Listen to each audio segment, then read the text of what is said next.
चलो ध्यान दो। सभी विद्यार्थियों से एक बार विशेष कर अनुरोध किया जा रहा है, किसी भी प्रकार के हो हल्ला शोर शराबा नहीं कीजिए। अभी आप लोगों को हम क्लास 10th के फिजिक्स पढ़ाने जा रहे हैं, जिसमें आज जो है 11वां रोज़ है और हम जो चैप्टर पढ़ रहे हैं हम लोग वो प्रकाश के परावर्तन है। और प्रकाश के परावर्तन में आज पढ़ना क्या है, तो हम लोग ये है जो पिछले क्लास में मतलब 10वां रोज़ क्या पढ़े थे, तो हम लोग 10वां रोज़ जो पढ़े थे उसमें पढ़े थे कि चिन्ह परिपाटी और अवतल दर्पण में विभिन्न दूरी पर वस्तु को रख कर प्रतिबिंब का सारा केस हम लोग पढ़ लिए थे। इसका वीडियो YouTube पर अवेलेबल है, आप जाके वहाँ देख सकते हैं। उसके बाद इस वीडियो को देखिए, ज़्यादा समझ में आएगा। आपसे एक रिक्वेस्ट रहेगा कि अगर आप लोग यहाँ तक रुके हुए हैं तो सभी विद्यार्थियों से रिक्वेस्ट रहेगा कि इस वीडियो को सबसे पहले आप लोग शेयर कर दीजिए, समझे ना। इस वीडियो को सबसे पहले शेयर कर दीजिए, उन विद्यार्थियों के साथ शेयर कर दीजिए जो विद्यार्थी अभी भी इस क्लास से वंचित है। और आप लोगों को लाइक कर देना है, क्योंकि इसके लिए पैसा वैसा तो लगता नहीं है, आप लोग लाइक कर सकते हैं, ज़बरदस्ती भी लाइक नहीं करना है, समझ में गया। तो अभी तक अगर आप लोग यहाँ पर रुके हुए हैं तो वीडियो को शेयर कर दीजिए, सभी विद्यार्थियों के साथ शेयर कर दीजिए, वीडियो को लाइक कर दीजिए, ताकि हमको भी पढ़ाने में बहुत ज़्यादा मज़ा आएगा, समझ गया। आज की क्लास में क्या पढ़ना है मेरे प्यारे बच्चों, आज की क्लास में हम लोग को क्या पढ़ना है, तो यहाँ से ऑब्जेक्टिव ज़्यादा आता है, यहाँ से ऑब्जेक्टिव ज़्यादा आता है, समझ गया। तो आज की क्लास में हम लोग पढ़ेंगे आवर्धन। क्या पढ़ेंगे? आवर्धन। एग्जाम में डायरेक्ट क्वेश्चन पूछा जाता है कि आवर्धन का ऐसा ही मात्रक क्या होता है, नहीं। तो सबसे पहले हम लोग आवर्धन जानेंगे। नहीं, आवर्धन को जानने से पहले मेरे प्यारे बच्चों, ये जो फिगर बनाए हैं, नहीं, ये फिगर आप लोगों को दिखाई पड़ता होगा, इस फिगर के बारे में थोड़ा जान लेते हैं। और ये फिगर आप लोग जानते भी होंगे, क्योंकि हम लोग अवतल दर्पण में, ये अवतल दर्पण है, ये अवतल दर्पण है,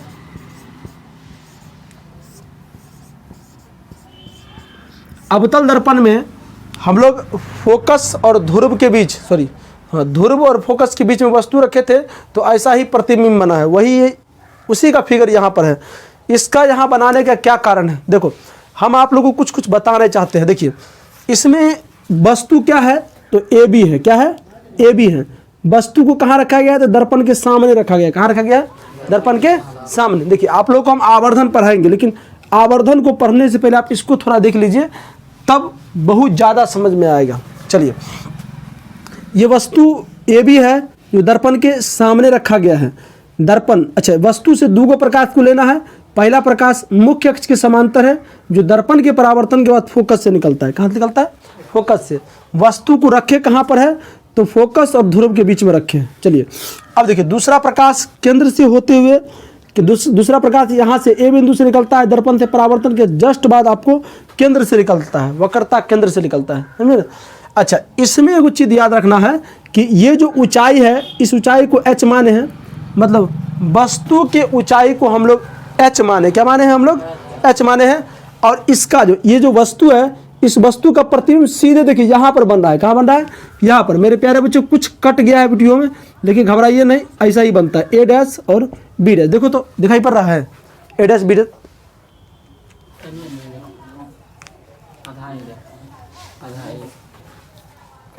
चलो कोई दिक्कत नहीं, समझ जाएगा बच्चा सब। ये H दिखाई पड़ रहा है, हाँ। तो वस्तु का ऊंचाई h है और प्रतिबिंब की ऊंचाई क्या है? h'। क्या है? h' है, समझ में गया ना। अब देखो ध्यान दो, अब वस्तु की जो दूरी है, मतलब दर्पण से कितना दूरी पे रखा गया है, उसको u से माने हम लोग। क्या माने? u। अच्छा, दर्पण के सामने है ना, दर्पण के पीछे दर्पण से कितना दूर पर प्रतिबिंब बना है, उसको हम लोग भी से माने। क्या माने? भी माने। एग्जाम में क्वेश्चन पूछा जाएगा, ऐसा क्वेश्चन आ भी सकता है।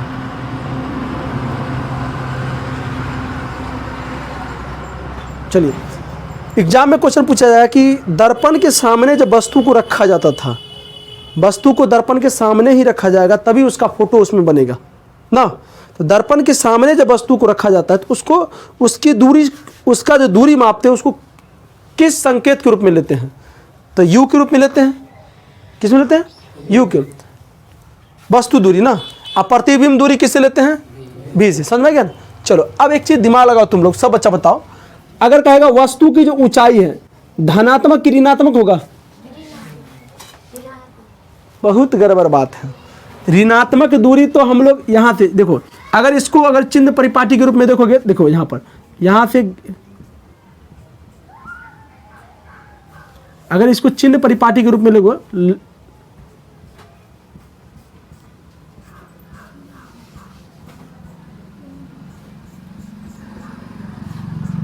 देखो अगर ये x होगा तो x डैश ये हो जाएगा, ये y डैश होगा और ये सॉरी y होगा और ये y डैश। ये जो दूरी है देखो, इधर वाला नेगेटिव उधर वाला पॉजिटिव, मतलब इधर ऋणात्मक उधर धनात्मक, ऊपर धनात्मक नीचे ऋणात्मक। तो ये जो दूरी ऊपर ना है, तो ऊपर बस हम वस्तु की दूरी नहीं बोले हैं, वस्तु की ऊंचाई। तो वस्तु की ऊंचाई क्या हो जाएगा? धनात्मक होगा। अच्छा, प्रतिबिंब की ऊंचाई क्या हो जाएगा? धनात्मक होगा, क्योंकि सब ऊपर में है ना। अगर इसके नीचे कुछ बनता है उसके बाद ना ऋणात्मक देते हैं हम। अच्छा अब ध्यान दो, वस्तु की दूरी ऋणात्मक की धनात्मक? ऋणात्मक होगा। अब प्रतिबिंब की दूरी, इतना बात समझा गया? इतना बात समझा गया? इसमें किसी विद्यार्थी को दिक्कत है तो बोलो। अगर इतना बात अगर आप लोग को समझ में आ गया होगा तो हम लोग आवर्धन को परिभाषित करते हैं ना। आवर्धन क्या होता है? देखो आवर्धन जो होता है क्या होता है समझो। आवर्धन होता है, ध्यान दो, कि प्रतिबिंब की ऊंचाई। आवर्धन क्या होता है? प्रतिबिंब की ऊंचाई और याद रखो एग्जाम में पूछेगा आवर्धन किसे कहते हैं, तो प्रतिबिंब की ऊंचाई और वस्तु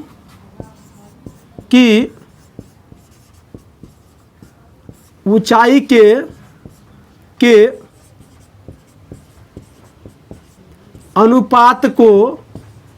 अनुपात को आवर्धन कहते हैं। क्लियर है? बस समझा? आवर्धन क्या होता है? प्रतिबिंब की ऊंचाई और वस्तु की ऊंचाई के अनुपात को क्या कहते हैं? आवर्धन कहते हैं। इतना बात समझ में आ गया आप लोग को? चलो अब यहाँ ध्यान दो, सब बच्चा इधर ध्यान देगा, सब बच्चा टोटल विद्यार्थी इधर ध्यान देगा। देखो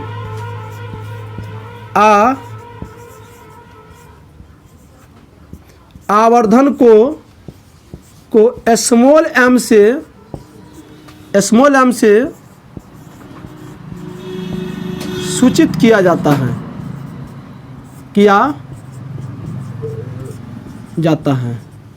क्लियर है? अच्छा अब तुम दिमाग लगाओ, m बराबर क्या हो जाएगा? स्मॉल m बराबर, ये तो आवर्धन है ना, आवर्धन है, क्योंकि आवर्धन को स्मॉल m से सूचित किया जाता है। तो आवर्धन बराबर क्या होता है? प्रतिबिंब की ऊंचाई और वस्तु की ऊंचाई के अनुपात मतलब बट्टा। तो अब हमको बताइए, आप फिगर को देखिए, प्रतिबिंब की ऊंचाई क्या है? तो कहोगे सर जी h डैश बट्टा h। प्रतिबिंब की ऊंचाई क्या है? प्रतिबिंब की ऊंचाई देखो ना, आवर्धन बराबर क्या होता है? प्रतिबिंब की ऊंचाई और वस्तु की ऊंचाई के अनुपात को आवर्धन कहते हैं। आवर्धन को m से सूचित किया जाता है, तो स्मॉल m बराबर h डैश बट्टा क्या हो जाएगा? h। ये आवर्धन का फॉर्मूला हो गया, ये आवर्धन का फॉर्मूला हो गया। बात समझ में आप लोग को? अगर हम इसमें कहें कि यहाँ पर अगर भूल जाओगे तो यहाँ पर लिख देते हैं हम लोग कि h डैश बराबर प्रतिबिंब की ऊंचाई, क्लियर? और h बराबर क्या हो जाएगा? वस्तु की ऊंचाई। किसी विद्यार्थी को कोई दिक्कत नहीं ना? अच्छा इसमें एक चीज़ और याद रखना है, इसमें एक चीज़ और याद क्या रखना है आप लोगों को? ध्यान दो, इसमें एक चीज़ याद रखना है आप लोगों को कि सब बच्चा को नोट में याद रखिएगा। देखो नोट वाला चीज़ बहुत भारी होता है, नोट वो कुछ अलग होता है नहीं। ऑब्जेक्टिव ज़्यादातर नोट या एरो में जब लिखाएंगे ना वो ज़्यादा पूछेगा, नोट में याद रखना है, आवर्धन का एसआई मात्रक देखोगे,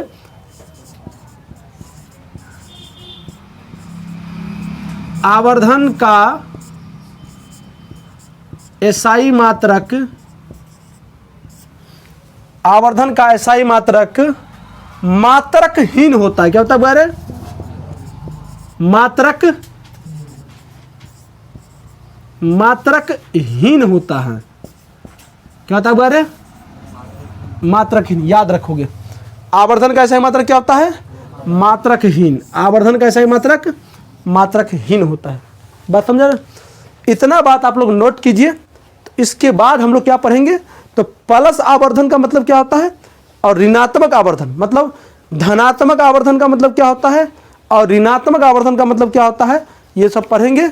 उसके बाद लगभग चैप्टर खत्म हो जाएगा। कल सिर्फ बचेगा आप लोगों को दर्पण सूत्र सिद्ध करना, समझे ना? इतना बार आप लोग फटाफट नोट करो, उसके बाद हम लोग देखते हैं। इतना नोट करो फटाफट।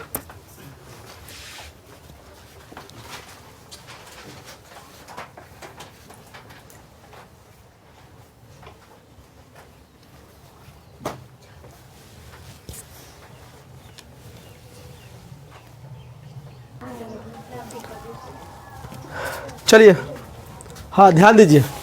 अभी हम लोग पूरा डिटेल से आवर्धन के बारे में पढ़े थे और आवर्धन के बारे में जान भी गए। नहीं, वस्तु दूरी, प्रतिबिंब दूरी कैसे कैसे होता है आप लोगों को दिखा दिए हम। चलिए, अब इसमें दो तरह का क्वेश्चन आता है एग्जाम में। अगर एग्जाम में आपको पूछेगा, ध्यान दो सब बच्चा ध्यान दो, एग्जाम में पूछेगा कि स्मॉल एम, स्मॉल एम क्या है? आवर्धन है।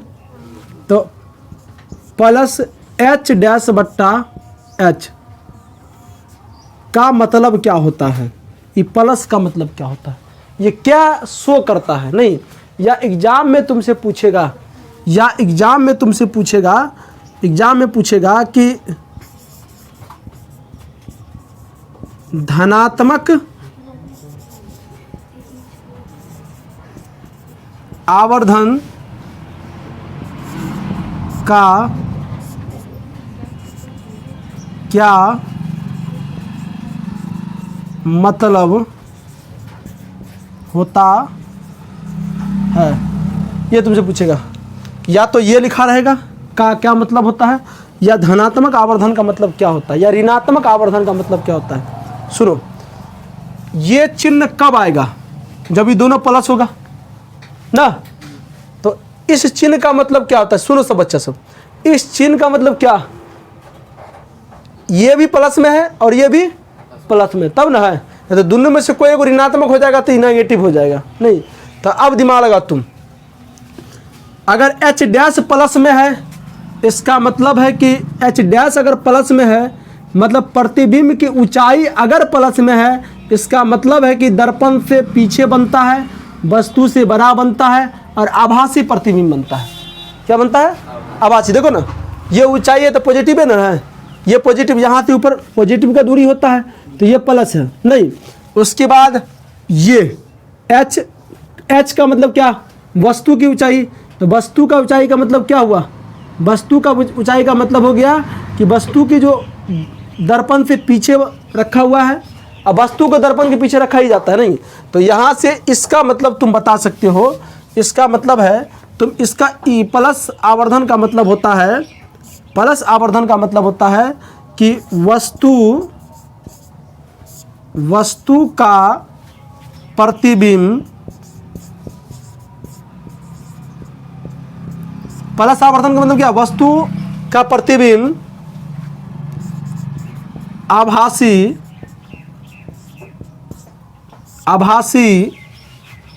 या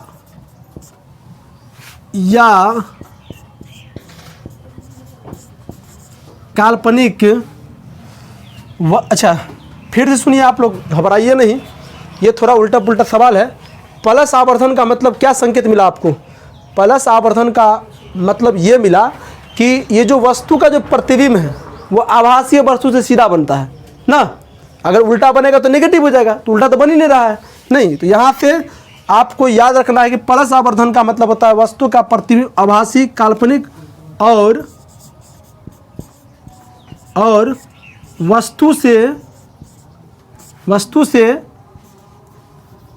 से सीधा बनता है। इसमें किसी विद्यार्थी को दिक्कत है तो बोलो। एग्जाम में पूछेगा प्लस आवर्धन का मतलब क्या होता है, तो याद रखना प्लस आवर्धन का मतलब होता है वस्तु का जो प्रतिबिंब होता है वो आभासी बनेगा, और आभासी बनेगा तो वस्तु से सीधा बनेगा। आभासी प्रतिबिंब क्या होता है, वस्तु से हमेशा सीधा होता है। आभासी प्रतिबिंब क्या होता है, वस्तु का हमेशा सीधा होता है। समझ में आ रहा है आप लोगों को? तो ये चीज़ आप लोगों को नोट कर लेना है इस फिगर के साथ। उसके फिर दूसरा फिगर बनाएंगे आप लोग को नेगेटिव आवर्धन के लिए, समझ गए? पॉजिटिव आवर्धन देखो ना, ये भी प्लस में होगा, देखो ना ये भी प्लस में है ना, और ये भी देखो यहाँ पर ये भी प्लस में है। ये दोनों प्लस में होगा तब नहीं ये प्लस होगा, ना तो नेगेटिव हो जाएगा। तो ये अगर दोनों प्लस में है तो प्लस आवर्धन हो जाएगा, धनात्मक आवर्धन हो जाएगा। ए लड़का, धनात्मक आवर्धन हो जाएगा। और धनात्मक आवर्धन का मतलब है कि ये जो प्रतिबिंब जो है वो वस्तु के आभासी बना है ना, और सीधा बना है। और वैसे भी याद रखना है आप लोगों को, ये चीज़ नोटे में याद कर लेना, तुम समझे ना, ये चीज़ नोट में याद कर लेना। इसका आंसर नहीं है, नोट में याद कर लेना। अगर प्लस आवर्धन एग्जाम में लिखा हुआ है, नहीं प्लस आवर्धन का क्या मतलब है, एग्जाम में ऑब्जेक्टिव में लिखा रहेगा, तो प्लस आवर्धन का मतलब होता है कि वस्तु का जो प्रतिबिंब आभासी और सीधा है ना। चलो इतना नोट कर लो, तो फटाफट फिर दूसरा पढ़ते हैं।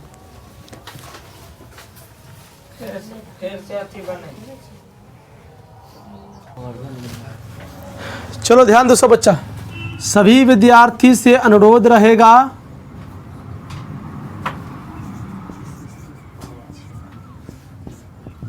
अच्छा आवर्धन उस समय था, ध्यान दो। धनात्मक आवर्धन का मतलब क्या होता है, तो हमने आप लोगों को करके दिखा दिए थे कि धनात्मक आवर्धन जो होता है वो ये सूचना देता है कि दर्पण में जो वस्तु का जो प्रतिबिंब बनेगा वो आभासी रहेगा और वस्तु से बड़ा रहेगा और सीधा रहेगा। नहीं, ये चीज़ बताया था। अच्छा, अगर मान लो ये फिगर देखिए आप लोग, है ना, अगर तुमसे पूछेगा कि वस्तु का जो ऊंचाई है वो धनात्मक होगा कि ऋणात्मक होगा, वस्तु का ऊंचाई धनात्मक, क्योंकि ये दूरी जो है इस दूरी से कनेक्ट होगा तो ऊपर होगा ना। तो यहाँ पर हो जाएगा इस फिगर के लिए वस्तु की ऊंचाई, वस्तु की ऊंचाई बराबर क्या होगा, प्लस एच हो जाएगा ना। अच्छा, तुमसे पूछेगा कि प्रतिबिंब, ये प्रतिबिंब है ना, तो प्रतिबिंब की ऊंचाई अगर आपसे पूछेगा प्रतिबिंब की ऊंचाई धनात्मक की ऋणात्मक, ऋणात्मक। क्यों? क्योंकि ये जो दूरी यहाँ से इधर नापा जाएगा तो ऋणात्मक है, तो माइनस एच हो जाएगा।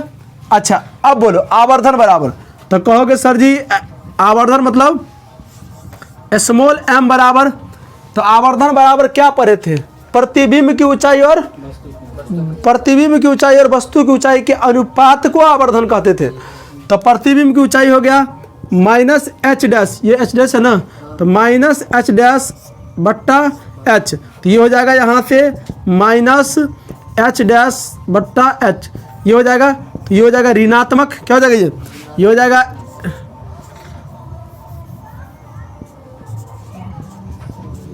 जाएगा ऋणात्मक आवर्धन, क्या हो जाएगा ये ऋणात्मक आवर्धन। सोचो, अब नोट में याद रखना ऋणात्मक आवर्धन क्या तुमको बताता है, ध्यान दो, पहले समझो ऋणात्मक आवर्धन क्या बताता है। ऋणात्मक आवर्धन ये बताता है कि वस्तु का जो प्रतिबिंब है वो वास्तविक बनेगा। देखो ना, वास्तविक बन रहा है ना, वास्तविक बनेगा, वस्तु से उल्टा बनेगा ना। तो धनात्मक ऋणात्मक जो होता है, ऋणात्मक आवर्धन जो आपको सूचना देता है, क्या देता है कि वस्तु का प्रतिबिंब क्या होगा, वास्तविक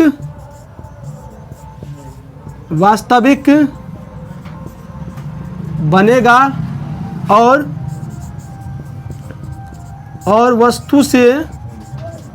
वस्तु से क्या होगा, उल्टा बनेगा, क्या हो जाएगा, उल्टा बनेगा। क्लियर है? यही सूचना आपको देता है, एग्जाम में पूछेगा, एग्जाम में क्वेश्चन आप लोग बता दोगे ना, ऑब्जेक्टिव में पूछता है ऐसा क्वेश्चन कि ऋणात्मक आवर्धन का मतलब क्या होता है। तो ऋणात्मक आवर्धन का मतलब ये होता है कि वस्तु का जो प्रतिबिंब बनेगा वो वास्तविक और वस्तु से उल्टा बनेगा, समझे ना। चलिए यहाँ तक अगर आप लोग देखते हैं तो एक बार फिर से मैं रिक्वेस्ट करूँगा कि इस वीडियो को अधिक से अधिक बच्चों के साथ शेयर कर दीजिए, समझोगे ना। अगर वीडियो को लाइक नहीं किए हैं तो आप वीडियो को लाइक कर दीजिए, चैनल अगर चैनल पर नए हैं तो चैनल को सब्सक्राइब कर लीजिए, ताकि हम इस प्रकार का वीडियो जब कभी भी चढ़ाएंगे तो आप लोग के पास सबसे पहले नोटिफिकेशन गिर जाएगा और आप देख लीजिएगा। एक और अति आवश्यक सूचना देना चाहते हैं कि इस वीडियो के साथ, इस चैनल के साथ जुड़े रहिए, ताकि आप लोग को हम बहुत अच्छा तरीक़ा से पढ़ा के देंगे और यहाँ पर सब सब्जेक्ट पढ़ा के देंगे। 2025 के लिए हम लोग तैयारी करते हैं और अच्छे तरीक़ा से तैयारी हम लोग करवा भी देंगे, समझा क्या। यहाँ पर कहीं पर पैसा वैसा नहीं देना पड़ेगा, आप लोग कॉस्ट परचेज नहीं करना पड़ेगा, फ्री ऑफ कॉस्ट आप लोगों को पढ़ाया जाएगा, समझेगा ना। तो मेरे शेर बहादुरों, लास्ट में कह रहे हैं आप इस वीडियो को शेयर कर दीजिए, लाइक कर दीजिए और अधिक से अधिक बच्चों के साथ भेजिए इस वीडियो को, ताकि हमें भी पढ़ाने में बहुत ज़्यादा मज़ा आएगा। चैनल पर नए तो चैनल को सब्सक्राइब कर लीजिए। अभी के लिए 11वां क्लास यहीं पे ख़त्म हुआ। फिजिक्स में यही होगा, 12वां क्लास में आप लोग को दर्पण सूत्र सिद्ध कर देंगे, तब ये प्रकाश के परावर्तन खत्म हो जाएगा। उसके बाद हम लोग देखते हैं क्या पढ़ते हैं। धन्यवाद।